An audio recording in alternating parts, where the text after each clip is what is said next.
Hello, my kiddos. Last time, uh, Gollum caught up to Frodo and Sam, and that's where we pick it up now. Well, Frodo decided not to kill him. And that's where we pick it up. Sam stared at his master, who seemed to be speaking to someone who was not there.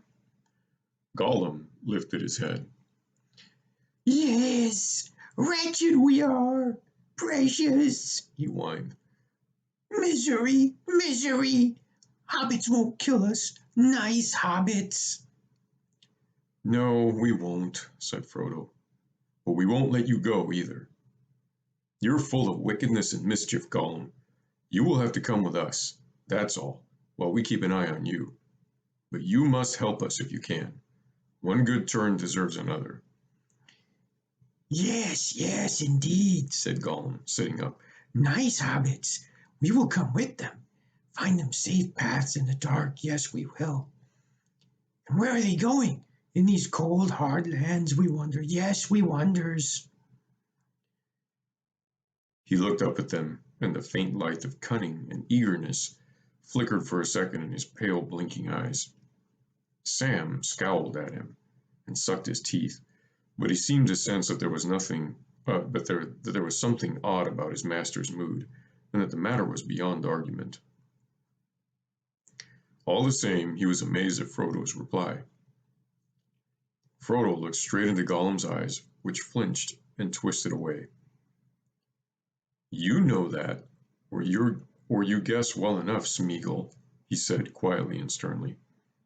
We are going to Mordor, of course, and you know the way there, I believe. Ah, yes, said Gollum, covering his ears with his hands as if such frankness and the open speaking of the names hurt him. We guessed, he whimpered. We didn't want them to go, did we? No, precious. Not the nice hobbits. Ashes, ashes, and dust, and thirst there is, and pits, pits, pits, and orcs, thousands of orcs. Nice hobbits mustn't go to those places. So you have been there, Frodo insisted, and you're being drawn back there, aren't you? Yes, yes, no, shrieked Gollum. Once by accident it was, wasn't it, precious? Yes, by accident, but we won't go back. No, no. Then suddenly his voice and language changed, and he sobbed in his throat and spoke, but not to them. Leave me alone, Gollum. You hurt me. Oh, my poor hands, Gollum. I don't want to come back. I can't find it. I am tired. We can't find it, Gollum, Gollum. No, nowhere. They're always awake. Dwarves, men, and elves. Terrible elves with bright eyes. I can't find it. Ah! He got up and clenched his long hand into a bony, fleshless knot, shaking it towards the east. We won't, he cried. Not for you. Then he collapsed again. Gollum, Gollum. He whimpered with his face to the ground.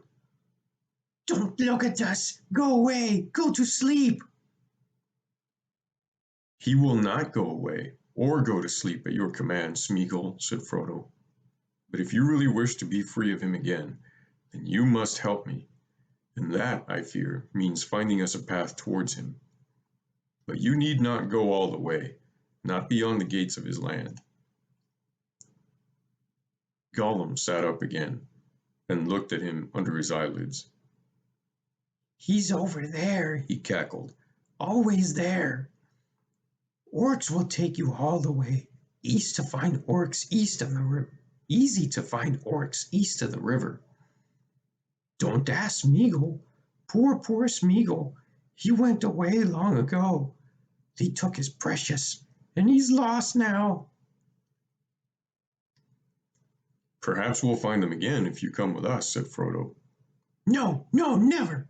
He's lost his precious, said Gollum. Get up, said Frodo. Gollum stood up and backed away against the cliff. "Now," said Frodo, "can you find the path easier by day or by night?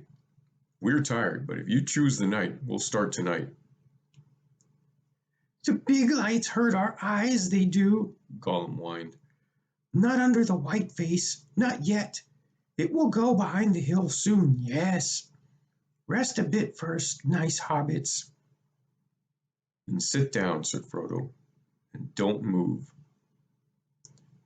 The hobbits seated themselves beside him, one on either side, with their backs to the stony wall, resting their legs.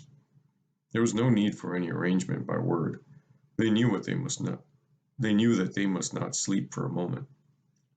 Slowly the moon went by. Shadows fell down from the hills, and all grew dark before them. The stars grew thick and bright in the sky above. No one stirred. Gollum sat with his legs drawn up, knees under chin, flat hands and feet splayed on the ground, his eyes closed, but he seemed tense, as if thinking or listening. Frodo looked across at Sam. Their eyes met, and they understood. They relaxed, leaning their heads back and shutting their eyes, or seeming to. Soon the sound of their soft breathing could be heard. Gollum's hands twitched a little. Hardly perceptibly his head moved to the left and the right, and first one eye and then the other opened a slit. The hobbits made no sign. Suddenly, with startling agility and speed, straight off the ground with a jump like a grasshopper or a frog, Gollum bounded forward into the darkness. But that was just what Frodo and Sam had expected. Sam was on him before he had gone 2 paces after his spring. Frodo, coming behind, grabbed his leg and threw him. "Your rope might prove useful again, Sam," he said.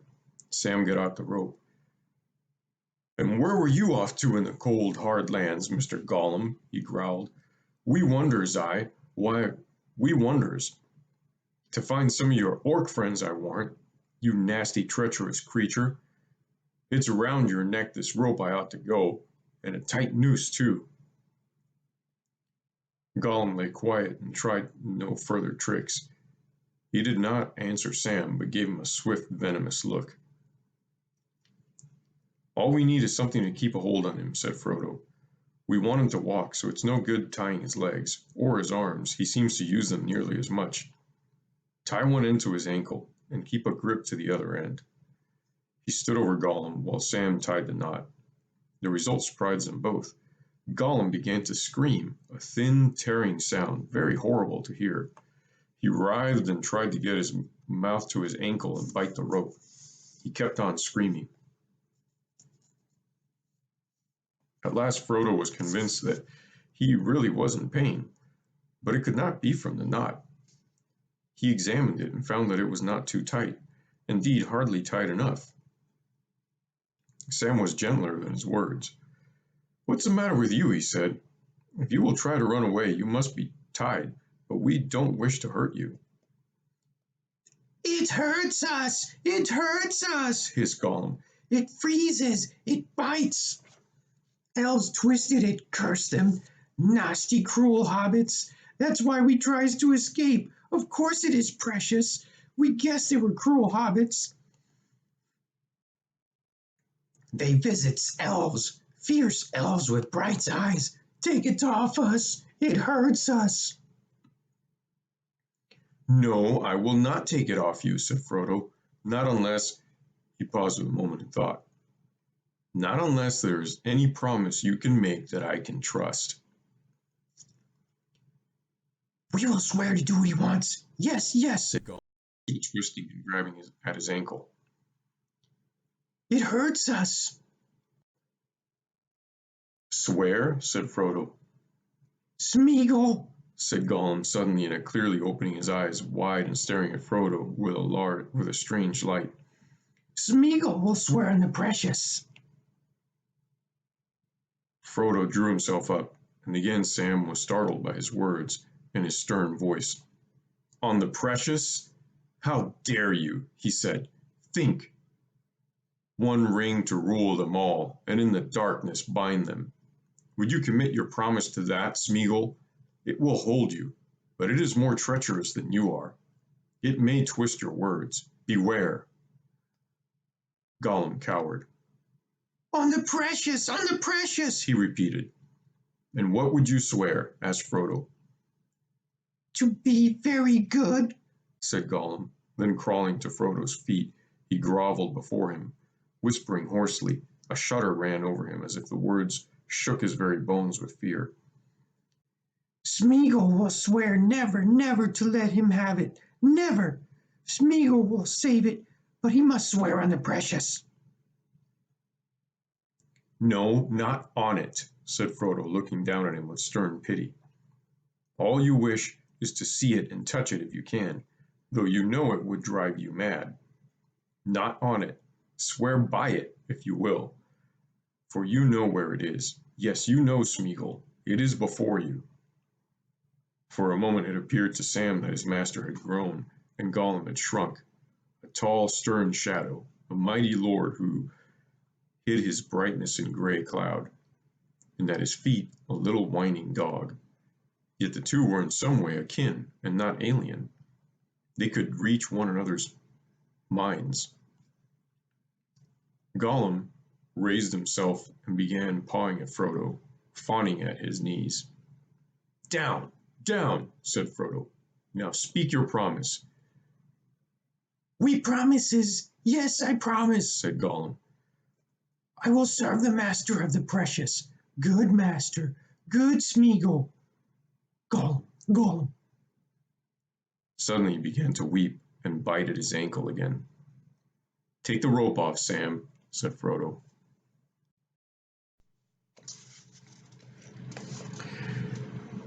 Reluctantly, Sam obeyed. At once, Gollum got up and began prancing about like a whimpered cur whose master had patted it. From that moment a change, which lasted for some time, came over him. He spoke with less hissing and whining, and he spoke to his companions direct, not to his precious self. He would cringe and flinch if they stepped near him or made any sudden movement, and he avoided the touch of their elven cloaks. But he was friendly, and indeed pitifully anxious to please. He would cackle with laughter and caper if any jest was made, or even if Frodo spoke kindly to him, and weep if Frodo rebuked him. Sam said little to him of any sort. He suspected him more deeply than ever, and if possible, like the new Gollum, the Smeagol, less than the old. "Well, Gollum, or whatever it is we're to call you," he said, "now for it. The moon's gone and the night's going. We'd better start." Yes, agreed Gollum, skipping about. Off we go. There's only one way across between the north end and the south end. I found it, I did. Orcs don't use it. Orcs don't know it. Orcs don't cross the marshes. They go round for miles and miles. Very lucky you came this way. Very lucky you found Smeagol, yes. Follow Smeagol. Right. I don't like doing Smeagol's voice. It's hard. He took a few steps away and looked back inquiringly, like a dog inviting them for a walk. "Wait a bit, Gollum," cried Sam. "Not too far ahead now. I'm going to be at your trail, and I've got the rope handy." No, said Gollum. Smeagol promised. In the deep of night, under hard, clear stars, they set off. Gollum led them back northward for a while along the way they had come.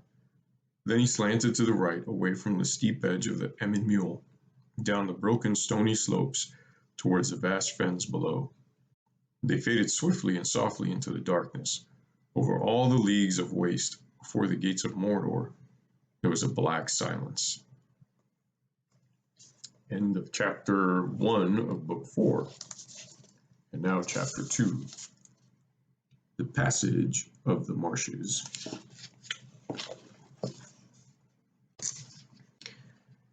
Gollum moved quickly, with his head and neck thrust forward, often using his hands as well as his feet.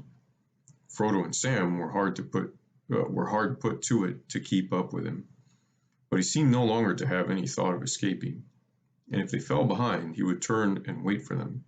After a time he brought them to the brink of the narrow gully that they had struck before. But they were now further from the hills. "Here it is," he cried. "There's a way down inside, yes. Now he follows it. Out, away over there." He pointed south and east towards the marshes. The reek of them came to their nostrils, heavy and foul, even in the cool night air. Gollum cast up and down along the brink, and at length he called to them. "Here, we can get down here. Smeagol went this way once. I went this way, hiding from orcs." He led the way, and following him the hobbits climbed down into the gloom. It was not difficult, for the rift was at this point only some 15 feet deep, and about a dozen across. There was running water at the bottom. It was in fact the bed of one of the many small rivers that trickled down from the hills to feed the stagnant pools and mires beyond. Gollum turned to the right, southward more or less, and splashed along with his feet in the shallow stony stream. He seemed greatly delighted to feel the water, and chuckled to himself, sometimes even croaking in a sort of song. "The cold hard hands, they bites our hands, they grows up, they gnaws our feet. The rocks and stones, they are like old bones, all bare of meat. But stream and pool is wet and cool, so nice for feet. And now we wish." "Ah, what does we wish?" he said, looking sidelong at the hobbits. "We'll tell you," He croaked. "He guessed it long ago, Baggins guessed it." A glint came into his eyes, and Sam, catching the gleam in the darkness, thought it was far from pleasant. "Alive without breath, as cold as death, never thirsting, ever drinking, clad in mail, never clinking. Drowns on dry land, thinks an island is a mountain, thinks a fountain is a puff of air. So sleek and fair, what a joy to meet! We only wish to catch a fish, so juicy sweet."